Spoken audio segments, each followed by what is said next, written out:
Farmer protest 2024, इसे सुनते ही farmer protest 2020 की याद आ जाती है, जब किसानों ने दिल्ली बॉर्डर जंतर मंतर के पास कोविड के टाइम 1.5 साल तक प्रोटेस्ट किया और अब हालात और कहानी फिर से रिपीट होती दिखाई दे रही है।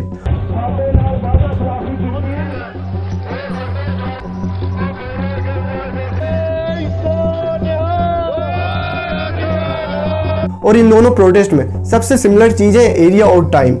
2020 के प्रोटेस्ट में नॉर्थ इंडियन फार्मर्स का इन्वॉल्वमेंट था और 2024 के प्रोटेस्ट में भी नॉर्थ इंडियन फार्मर्स का इन्वॉल्वमेंट है। 2020 के प्रोटेस्ट में कोविड था, तब प्रिकॉशन लेनी चाहिए थी, लेकिन फार्मर्स ने नहीं ली। पूरे कोविड में वो प्रोटेस्ट करते रहे और अब जब इलेक्शंस आने वाले हैं तब ये फिर से प्रोटेस्ट कर रहे हैं। तो क्या इस टाइम पर प्रोटेस्ट करना गलत है? बिल्कुल नहीं। इलेक्शन के टाइम पर प्रोटेस्ट करने से आपकी मांगे मान ली जाएंगी, इसके चांसेस बहुत ज्यादा होते हैं। वरना लास्ट फार्मर प्रोटेस्ट में गवर्नमेंट ने किसानों की मांगे मानने में पूरे 1.5 साल लगाए थे, इसलिए उससे सीख कर किसानों ने इस टाइम इलेक्शंस के टाइम पर प्रोटेस्ट करा। और इस प्रोटेस्ट से फार्मर्स मेनली अपनी 2 डिमांड्स को पूरा करवाना चाहते हैं, जिसमें वो सारी डिमांड्स आती है जो 2020 के प्रोटेस्ट के टाइम रखी गई थी और गवर्नमेंट ने अभी तक उन पर कोई भी एक्शन नहीं लिया। और इनके साथ साथ 5 नई डिमांड्स भी हैं, लेकिन इन्हें देखकर लगता नहीं है कि ये सिर्फ डिमांड पूरी करवाना चाहते हैं। ऐसा लग रहा है कि इस प्रोटेस्ट को भी बैक चैनल से सपोर्ट करा जा रहा है और सब कुछ प्लान समझ आ रहा है, क्योंकि इन्हीं में से बहुत सारे लोग ऐसे भी हैं जो खालिस्तान का सपोर्ट कर रहे हैं, भिंदरवाले की टी शर्ट पहने हुए हैं, पंजाब को पाकिस्तान से मिलाने की बातें कर रहे हैं। और इसलिए ये फार्मर प्रोटेस्ट पहले वाले फार्मर प्रोटेस्ट की तरह लग रहा है।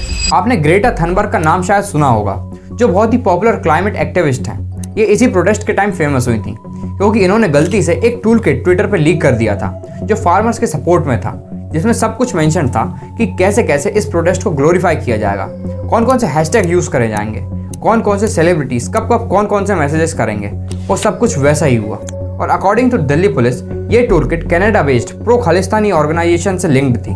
और सेम कोऑर्डिनेशन इस प्रोटेस्ट में भी दिखाई दे रहा है, चाहे फिर वो आतंकवादियों की टी शर्ट पहनना हो या उनके पोस्टर लगाना हो, पंजाब को पाकिस्तान से मिलाना हो या खालिस्तान का सपोर्ट करना। हम लोग इन लोगों के साथ रहना ही नहीं चाहते। खालिस्तानियों का इस प्रोटेस्ट को सपोर्ट करना हो या मोदी को मारने की धमकी देना हो। आजाद पंजाब चाਹੁੰਦੇ ਸਾਂਝਾ ਪੰਜਾਬ। मोदिया क्यों अपने पिछे वेख ला अहीं की कुछ कीता ही छड्डे नहीं होए कोई भी। पंजाब के किसानों दिल्ली ने कोलों मंगया अज तक कुछ नहीं मिला। इन सब चीजों में तो यही लगता है, लेकिन ये बिल्कुल जरूरी नहीं है कि सारे किसान यही कर रहे हैं। चलिए एक बार किसानों की डिमांड्स को देखते हैं। सबसे पहले और सबसे इम्पोर्टेंट डिमांड है एमएसपी को बढ़ाना। एमएसपी मतलब मिनिमम सपोर्ट प्राइस। ये वो प्राइस होता है जिस पे गवर्नमेंट किसानों से अनाज खरीदती है। एक एग्जांपल से समझते हैं। सपोज किसी किसान को फसल उगाने में 100 रुपए लग रहे हैं और वो जब मंडी जाकर उसे बेचता है तो उसे 80 रुपए मिलते हैं, तो उसका तो 20 रुपए का नुकसान हो गया। लेकिन फिर यहाँ आती गवर्नमेंट और किसानों से वही फसल 110-120 रुपए में खरीद लेती है, जिससे किसानों का नुकसान ना हो। और अब फार्मर्स चाहते हैं कि एमएसपी का रेट बढ़ाया जाए, वही 50% से। मतलब जो फसल गवर्नमेंट 110-120 में ले रही थी, अब वही फसल गवर्नमेंट 150 में खरीदे।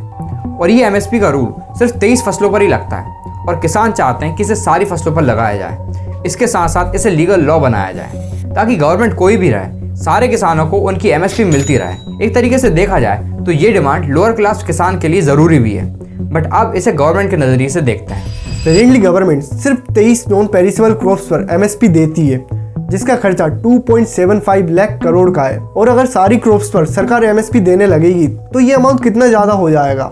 और इसमें पेरिसेबल क्रॉप्स भी आ जाएंगी, मतलब सब्जियां जो कुछ ही दिनों में खराब हो जाती हैं। सरकार अगर उन्हें खरीदेगी तो उनका कितना नुकसान होगा। और दूसरी डिमांड, 58 साल से ऊपर जितने भी किसान हैं उन सबको 10,000 रुपए पेंशन हर महीने मिले। और देश की आधी आबादी किसानों से भरी हुई है, जिसमें कितने सारे लोग 58 साल से ऊपर हैं और उन्हें 10,000 रुपए पेंशन, इसका खर्चा कितना ज्यादा होगा। और तीसरी डिमांड, सारे किसानों के वो लोन जो 10,000 रुपए से ज्यादा के हैं उन्हें माफ कर दिए जाए। लाखों करोड़ों किसान और उनके लाखों के कर्ज जो कि अभी 15 लाख करोड़ के हैं। पिछले प्रोटेस्ट में जिन किसानों की मौत हो गई थी उन्हें मुआवजा दिया जाए और लखीपुर हत्याकांड के दोषियों को सजा दी जाए। अब इन डिमांड्स को पूरा करने का टोटल खर्चा 30 लाख करोड़ का है और इस साल का टोटल बजट 45 लाख करोड़ का था। अब इन डिमांड्स को अगर पूरा कर दिया जाए तो सिर्फ 15 लाख करोड़ में सरकार क्या करेगी?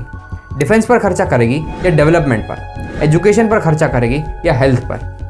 भारत में 1 क्विंटल गेहूं की कीमत 2275 रुपए है, लेकिन अर्जेंटीना यही 1 क्विंटल 1994 रुपए में देने के लिए रेडी है। शिकागो 1809 रुपए और रसिया 1869 रुपए में 1 क्विंटल गेहूं देने के लिए रेडी है। अब 1 क्विंटल के हिसाब से ये अमाउंट उतना ज्यादा लग नहीं रहा होगा, लेकिन गवर्नमेंट 1-2 क्विंटल इंपोर्ट नहीं करवाती बल्कि लाखों क्विंटल इंपोर्ट करवाती है, जिसकी वजह से इस अमाउंट में बहुत बड़ा अंतर आ जाता है और अपना इतना बड़ा नुकसान करवा के ही गवर्नमेंट किसानों को MSP देती है।